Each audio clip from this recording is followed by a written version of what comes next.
Assalamu alaikum guys, welcome back to my channel. So yes guys, in the previous video we had discussed about dimensions. हमने इसको detail में पढ़ा था, different चीज़ों की quantities की हमने डायमेंशंस निकालना भी सीखी थी। तो इस वीडियो में हमारे पास बस उसका एक स्मॉल पार्ट रह जाता था जिसमें हमारे पास डिफरेंट कंपोनेंट्स थे डायमेंशंस के, तो हम उसको इन डिटेल पढ़ेंगे।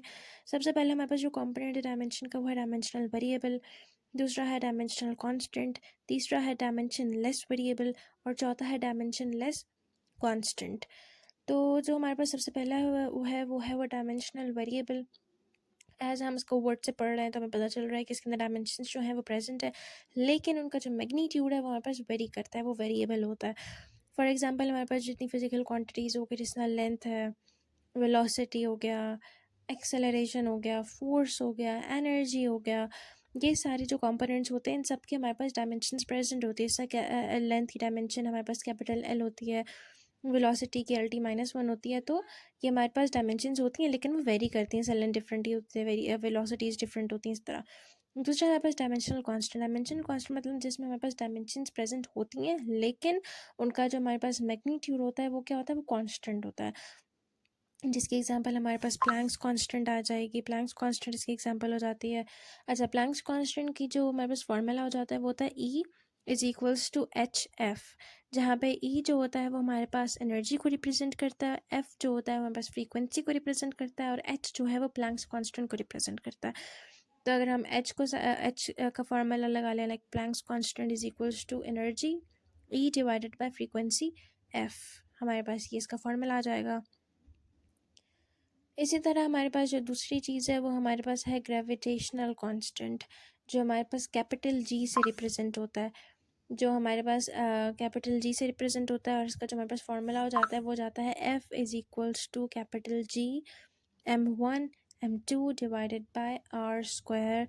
और अगर मुझे जी का निकालना होगा तो सिंपल मेरे पास आर वो हो जाएगा F R square divided by M one M two को एम स्क्वायर भी कह सकते हैं, तो वो F R square divided by M square equals to G, बस का ये फॉर्मूला आ जाएगा। इसी तरह गाइस हमारे पास जो स्पीड ऑफ लाइट हो जाता है इन वैक्यूम, जिसको हम सी से रिप्रेजेंट करते हैं, तो वो हमारे पास इससे आएगा कि हम जो हमें स्पीड ऑफ लाइट ऑलरेडी पता है, दैट इज़ 3 × 10⁸, जिसकी वैल्यू हमारे पास हमेशा कांस्टेंट रहती है। बात याद रखना होगा हमें। और यही बात होती है ग्रेविटेशनल कांस्टेंट जी की वैल्यू भी फिक्स्ड हो जाती है, जो हमारे पास स्पीड ऑफ लाइट सी है उसकी वैल्यू भी फिक्स्ड हो जाती है। इसी तरह जो आइडियल गैस कांस्टेंट आर है उसका formula P V equals to N R T में जो आर है उसका भी वैल्यू फिक्स आती है, that is I guess 8.1 × 10⁻, no that is 8.314, जो हमारे पास आर की वैल्यू हो जाती है वो हमारे पास आइडियल गैस कांस्टेंट हो जाएगा। फिर हमारे पास आता है dimension less variable, means those physical quantities that have no dimension but their magnitude varies. For example हमारे पास जितने एंगल्स हो जाते हैं, अब एंगल्स में हमारे पास क्योंकि देखिए एंगल हमारे पास 30 डिग्री का भी होगा, 60 डिग्री का भी होगा, तो उसका मैग्नीट्यूड वेरी करेगा लेकिन उसकी कोई डायमेंशंस नहीं होंगी, हम एंगल की कोई डायमेंशंस नहीं बता सकते हैं। इसी तरह हमारे पास जो स्ट्रेन होता है, स्ट्रेन के कोई यूनिट्स नहीं होते हैं, there are no dimensions of strain. इसी तरह कोएफिशिएंट ऑफ फ्रिक्शन की जो होता है वो भी क्योंकि फोर्स्ड फ्रिक्शन हो जाती है, तो फोर्स डिवाइड बाय एफ, तो नो यूनिट्स और नो यूनिट्स में हमारे पास नो डायमेंशंस आएंगी। इसी तरह dimensionless constant means those physical quantities that have no dimensions but they have constant magnitude. Yes guys, तो इसके अंदर हमारे पास जो एग्जांपल्स आ जाएंगे, हमारे पास कोई भी प्योर नंबर हो गया, इस तरह 1 2 3 4 5, any pure number that have no dimensions. इसी तरह हमारे पास जो कांस्टेंट नंबर्स होते हैं, इस तरह हमारे पास पाई की वैल्यू हो जाती है 3.14। पाई के हमारे पास कोई डायमेंशंस नहीं होती लेकिन उसकी वैल्यू कांस्टेंट हो जाती है।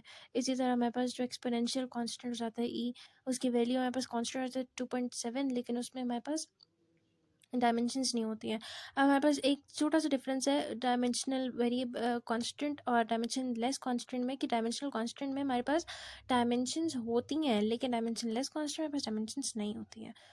अच्छा, अगला टॉपिक हमारे पास आता है advantages of dimensions. Advantages of dimensions में हमारे पास पहला जो सबसे बड़ा एडवांटेज ये है कि हम इसके थ्रू होमोजेनिटी ऑफ इक्वेशंस पता कर सकते हैं। जैसे हमारे पास जो भी इक्वेशन होती है, हमारे पास इक्वल की दो साइड्स पे चीज़ें होती हैं ना, तो अगर हमारे पास हमारी इक्वेशन की लेफ्ट हैंड साइड और राइट हैंड साइड इक्वल हो जाएगी तो हमें पता चल जाएगा कि yes this physical quantity is correct. तो हमारे पास डायमेंशनली करेक्ट है। तो हम इसके थ्रू ये कर सकते हैं कि हम होमोजेनिटी ऑफ द इक्वेशंस को पता कर सकते हैं, हम किसी भी फार्मूला को डिराइव कर सकते हैं। जैसे हमारे पास टाइम पीरियड का फार्मूला होता है, हम उसको कैसे डिराइव करेंगे, तो हम वो कर सकते हैं। हम homogeneity of equations like correctness of an equation को पता कर सकते हैं। तो पहले हम देख लेते हैं होमोजेनिटी ऑफ इक्वेशन को हम कैसे पता कर सकते हैं। सही हो गया। तो सबसे पहले हमने एक इक्वेशन ले ली, that is V F is equals to A plus A D, जो हमारे पास फर्स्ट इक्वेशन ऑफ मोशन है। अब मैंने इस फर्स्ट इक्वेशन ऑफ मोशन में देखा कि मेरे पास इक्वल की साइड पर एक तरफ सिर्फ वेलोसिटी है, एक मेरे पास वी एफ और प्लस ए टी दिया है। अब मैंने लेफ्ट हैंड साइड ले ली। अब लेफ्ट हैंड साइड पर वेलोसिटी है, वेलोसिटी का फॉर्मूला आप लोगों को पता हो जाता है, वो होता है डिस्टेंस डिवाइडेड बाय टाइम। अब डिस्टेंस को हमारी जो डिस्टेंस की डायमेंशंस होती है वो एल हो जाती है, टाइम की डायमेंशंस कैपिटल टी हो जाती हैं। कैपिटल टी को मैं ऊपर ले जाऊंगी तो मेरे पास जो फार्मूला बन जाएगा वो बन जाएगा एल टी माइनस वन। और ये जो फार्मूला था ये मेरे पास आ गया। अब मैंने अपनी लेफ्ट हैंड साइड को कंप्लीट कर लिया। ये मेरे पास मैंने लिख दिया भाई, लेफ्ट हैंड साइड की डायमेंशंस मेरे पास एल टी माइनस वन आ गई है एग्जैक्टली। अच्छा जी, अब दूसरी साइड से थी जो वो मेरे पास वो थी V I plus A T. अब वेलोसिटी तो वही है, तो मैंने जो यहाँ पे वेलोसिटी की डायमेंशंस को डिराइव किया है वो एग्जैक्टली वही चीज़ वहाँ पे आ जाएगी। तो मैंने एल टी माइनस वन लिख दिया वी आई की जगह। अब मुझे एक्सेलरेशन की तो डायमेंशंस निकालनी पड़ेंगी, तो मैंने सिंपली क्या किया, मैंने एक्सेलरेशन का फार्मूला लगा दिया। एक्सेलरेशन का फार्मूला हो जाता है वेलोसिटी डिवाइडेड बाय टाइम, और वेलोसिटी का फार्मूला हो जाता है डिस्टेंस डिवाइडेड बाय टाइम। तो अगर मैं लंबा करूँगी तो वो डिस्ट L divided by T minus two हो जाएगा, तो वो एल टी माइनस टू इस तरह आ जाएगा। लेकिन मैंने ऊपर वेलोसिटी की निकाली हुई थी तो मैंने एल टी माइनस वन ही लगा दिया, नीचे मैंने टी रहने दिया। अब नीचे वाला टी जो होगा वो ऊपर जाएगा तो कट जाएगा, तो सिंपल मेरे पास एल आ जाएगा। तो एक्चुअली यहाँ पे जगह नहीं है मेरे पास लिखने के लिए, तो मैं आप लोगों को इस तरह नीचे लिखकर दिखा देती हूँ कि ये एल है और टी माइनस वन, और ये जब ऊपर जाएगा तो वो माइनस वन हो जाएगा, तो मेरे पास ये एल टी माइनस टू हो जाएगा।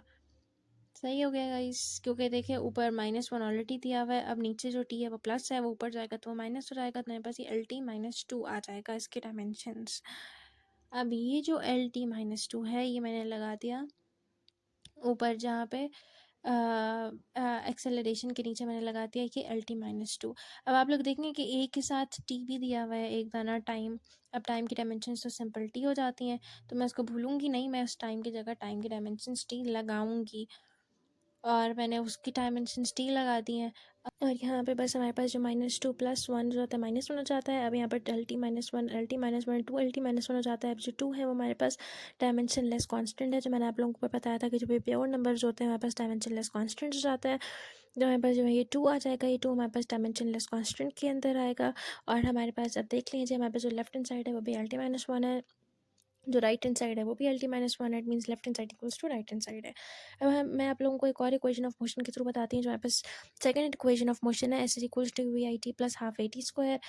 सबसे पहले मैं लिखूंगी solving left hand side. Left hand side में हमारे पास एस जो हो जाता है, S is equals to L, means उसके डायमेंशन हमारे पास कैपिटल एल हो जाती है। इसी तरह हमारे पास जो राइट हैंड साइड है, हमारे पास जो राइट हैंड साइड पूरी है वो है V I T plus half A T square. अब मैंने sir simple V I T को सॉल्व किया। वेलोसिटी में बस distance over time, time time से कट जाएगा, ऐसा आ जाएगा। ऐसा half V half A T square, ए हमारे पास वेलोसिटी ओवर टाइम आ जाएगा, into T square velocity distance over time हो जाएगा, S over T square into T square, T square से कट जाएगा, प्लस हाफ ऐसा रहेगा। अब जो हमारे पास हाफ है वो हमारे पास डायमेंशन लेस कॉन्स्टेंट है, तो मैं इसे हटा दूंगी, तो मेरे पास ये एस प्लस एस आ जाएगा। एस प्लस एस मेरे पास टू एस हो जाएगा, एस की डायमेंशन मेरे पास एल हो जाएगी, टू जो हमारे पास डायमेंशन लेस कॉन्स्टेंट हो जाता है। और हमारे पास देख लें लेफ्ट हैंड साइड में भी एल है, राइट हैंड साइड में भी एल है, means left hand side equals to right hand side.